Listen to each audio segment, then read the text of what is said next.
Yes, so this now your health corner on top the Good Morning Naija show, where me, the one and only Dr. Adora, they give you all the better information where you need. And I don't they give you plenty better gist on top how you guys so they take care of your body. So make sure say you they smell nice, your mouth they smell nice. And yesterday, Seth, I've been saying to you about your hair, how you guys so they wash them, at least ladies especially, because I know most guys when they bath, they wash their hair. At least two weeks, every 2 weeks you understand? May not pass like that. But different people get different, amount of time where they're supposed to wash their hair. Because sake of saying, some people, their hair, they're very oily, while some people, they don't get plenty natural oil for their hair. But if you too, they wash them like that, if they wash out all the natural oils where they make the hair con they break or make it damaged. So if you get excessively oily hair, however, if it's necessary for you to wash them as more often than people who don't get oily hair.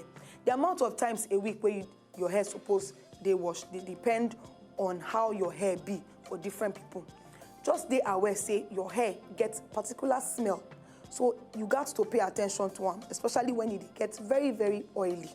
So keep a check on your hair to assess how often you should wash it.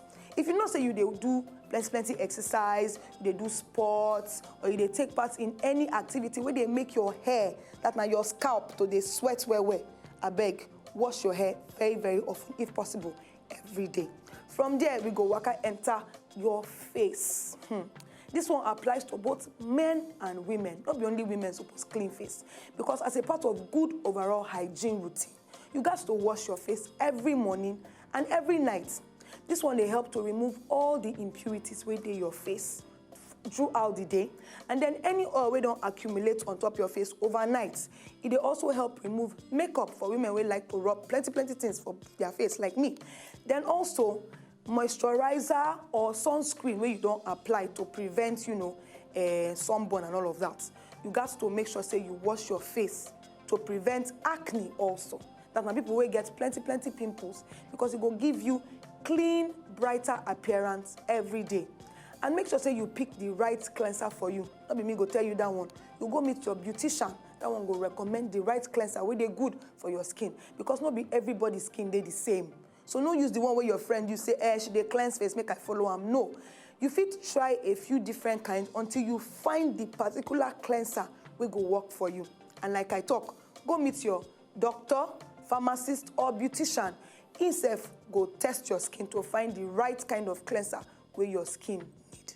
Then also when you cleanse finish, it is very important make you moisturize after you wash your face, because this one they help prevent dry, irritated skin to promote good skin health.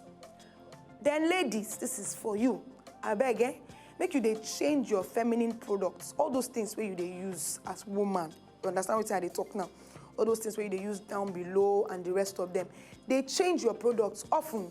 If you say you did on top of your period, you got to they change your pad, your tampons in case you they use them. Then if not, this one's fit lead to spilling, or you go notice say you just they throughout the day, all of a sudden you stand up, person tell you say, you like say you don't stain yourself. So I beg, try they change them. Not use one pad throughout the whole day. Even if you feel say they flow too well, at least 3 times a day, change yourself. Then at least wash yourself, find a way to keep yourself clean, make you they smell fresh. Some women don't know say when they sell red oil like that they smell. So I beg, try to make sure say you they shower well and change your product off like I talk, because it go help to they make you feel cleaner and to prevent odor. Then if you find out say you they smell, maybe it be like say people they dodge you during your period, you get some kind feminine deodorizing sprays where they don't specifically design for situations like this. Apply them according to the instructions on the bottle. Don't apply, no talk say Dr. Adora say make you apply spray directly to your down below, because this one will go cause irritation. Now here I go bar break on top the matter. Tomorrow I go give you some kind gist on how you go fit they prevent some kind jabajantis odor where they follow some kind people. My name is Dr. Adora, and I go see you tomorrow.